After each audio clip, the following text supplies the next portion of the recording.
বন্ধু, এই বিল্ডিংটা যে করছে হ্যাঁ অনেক পরিশ্রম করে করছে রে। না, সব কপাল। হ্যাঁ ভাগ্যে ছিল, তাই হ্যাঁ এই বিল্ডিংটা করতে পারছি। কি কস, পরিশ্রম না করলে কি হ্যাঁ এই বিল্ডিংটা করতে পারলো হইলে?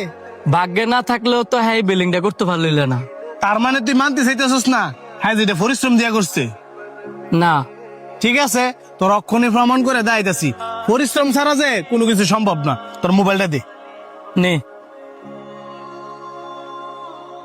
এই যে তোর মোবাইলটা এনে রাখলাম, এখন তুই পরিশ্রম না কইরা তোর ভাগ্যের জোরে মোবাইলটা তোর হাতে নিয়ে দে আছে দি।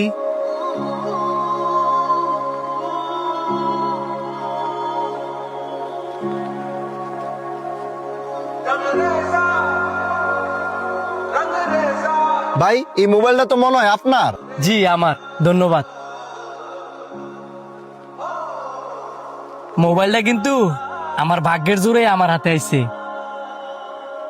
শোন, পরিশ্রম তো রাজমিস্ত্রি করে, যারা মাটি কাটে তারাও কিন্তু অনেক পরিশ্রম করে, যারা রিক্সা চালায় তারাও কিন্তু অনেক পরিশ্রম করে, কিন্তু তাদের ভাগ্য তাদের সহায় হয় না। আবার আমি এমনও মানুষ দেখছি যারা কিনা চা বিক্রি করিয়া, পেপার বিক্রি করিয়া কোটি কোটি টাকার মালিক।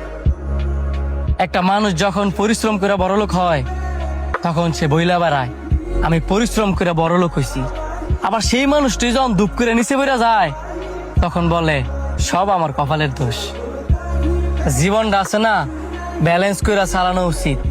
যে সবসময় আল্লাহ পাককে খুশি রাখে, এর ভাগ্য কখনো খারাপ হইতেই পারে না।